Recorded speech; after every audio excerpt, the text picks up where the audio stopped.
Gun violence has left the quiet town of Gretna shaken after the shooting this weekend, and residents are left searching for answers after two back-to-back tragedies that many say are unlike anything they've ever seen here.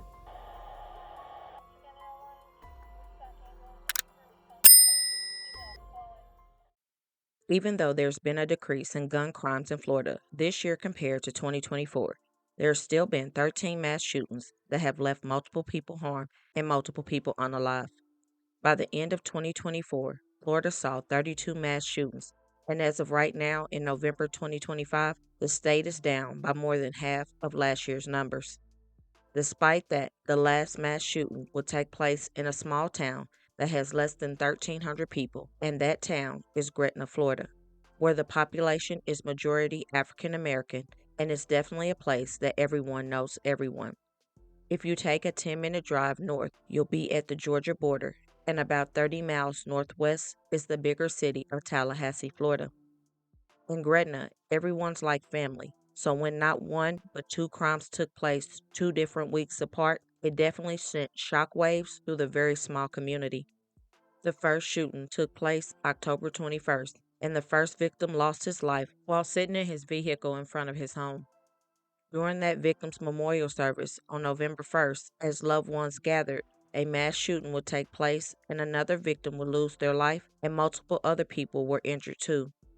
In that 2 week span, what took place in Gretna just doesn't happen. And unlike bigger cities, 2 crimes 2 weeks back to back, plus one being a mass shooting, was definitely uncommon. Since everything has taken place, authorities have quickly tried to put the pieces together to figure out why these 2 crimes even occurred. What would come out was disturbing accusations, possible getback, and lives that were cut too short in their prime. On the main street in Gretna, there's a place that's called First Class Cuts, and that is where 25-year-old Zacchaeus Miller put his barber skills to work. Not only was he a dedicated barber, he was very talented and also had another gig on the side detailing vehicles. For many in his town, he was known as Hot Shot or Peanut, and those really close to him called him Handsome Face. Born in Tallahassee, Florida, he was educated in the Gaston County public school system and later earned his barber's license from the Gaston Technical Institute. And that is where he showcased exceptional skills and brought love, laughter, and confidence to everyone he served. His loyal clientele and warm spirit made him a beloved member of the community and surrounding areas. Zacchaeus loved life deeply and cherished his family even more, and some of his favorite things to do was playing dominoes, go fishing, and taking trips. He also loved caring for his 2 dogs, Jackie and Hot, but above all, he cherished every moment he spent with his one and only daughter. Any and everyone who knew Hotshot admired the young man, so when his life was taken from him, it left everyone he knew in disbelief. Police tell us 25-year-old Zacchaeus Miller was shot in his car outside his home on Oak Avenue and happened just before 10:30 last night. We asked the police chief if Miller was targeted. He told us that's not clear yet. Officers are collecting evidence and following leads. One of the people that was left in disbelief was 29-year-old Shanadra Jackson of Gretna. On October 21st, when the crime went down, she took to social media and said, "Lord, we need you right now. This just ain't sitting well with me. Feel sick to my stomach. Jesus, Jesus, Jesus." Not only her, but other people as well who could not understand who would take the life of someone that was so beloved in the community. Now, as of this recording, no one has been arrested for taking Zacchaeus' life, but in a town that is so small, in just a few blocks, I'm sure someone knows something. 12 days after he lost his life is when the homegoing celebration and memorial service took place, and on that very day, someone decided to unleash fear on hundreds of people. As the community and loved ones gathered that Saturday, they were all on Beach Avenue, just steps away from the police station, when someone started shooting into the crowd of people. An officer was already responding to a nearby traffic crash and reported hearing gunfire, and according to that officer, it was roughly 100 shots that were fired. When additional units arrived, they found what appeared to be multiple shooters and several victims. 4 people were struck by gunfire, and one of them would be pronounced unalive at the hospital. Making matters worse, Other people were hit by vehicles as they were fleeing the scene. Again, all of this took place during the memorial service for 25-year-old Zacchaeus Miller, and police said there were around 200 to 300 people that were in attendance when the shooting took place. It was complete chaos at the location, and one of the victims that was hurt in the crime would give her account of what took place. Now, if you remember, one of the people I told you about who went to social media the day that Zacchaeus lost his life was 29-year-old Shanadra Jackson. Shanadra, who loved ones called Nadra, was a beloved member of the community and had recently become an RN less than a year ago. She was proud of where she came from and worked hard to accomplish so many goals while living life 100% to the fullest. On her birthday in 2024, she would write, "Year 28 is giving big. I truly enjoyed everything and everyone this weekend. I think this is by far one of the best birthdays in a long time. Special thank you to my rich baby daddy. I love you, Zaddy. Side note, enjoy life. It's not promised, so live every day as if it's your last." And that is exactly what she did. She had found the love of her life in 2019, and even though the two were not married yet and didn't have any children as of yet, she always referred to him as her rich baby daddy because he always had her back and supported her in every way possible. As a matter of fact, on October 24th, 2025, just days after Zacchaeus passed, she and the love of her life celebrated 6 strong years together. But sadly, a week after that, she would tragically lose her life and not be able to live out her dreams. According to loved ones, there was never a dull moment when she was in the room, and she was always so full of life, laughter, and jokes. She enjoyed getting dolled up, and she just loved being a girly girl.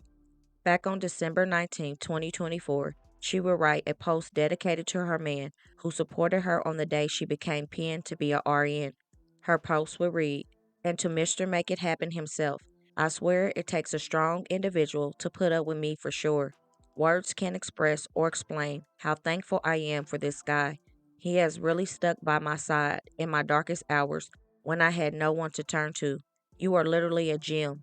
I know I got on your nerves these past few months, but it was all worth it, and you stood by my side through it all. I am forever grateful and indebted to you. God, you did your big one with this one. Special thanks to my rich baby daddy. I love you, babe." This was a big day. All the years and all the hard work paid off. She would write, "Delayed but never denied. After a hectic week and God tested my faith, I can declare that your girl will be getting pinned today. This whole journey has been nothing but short of a roller coaster, but with God, my family and friends, and my amazing boyfriend, it would have never been possible. If you don't have a relationship with God, I'm telling you, you better get one ASAP, because Big G does not play about his children, LPN to RN." Everything in her life was headed in the right direction. She had the man of her dreams, she was officially a nurse, and in her future was a wedding and children. With that being said, her grind wasn't stopping there because she had plans to obtain her master's and become a nurse practitioner. But tragically, everything would change for the worse when she was attending Zacchaeus' memorial service. Shanadra would end up being one of the 4 people that was shot, and a person that would come to her aid would give an account of what took place.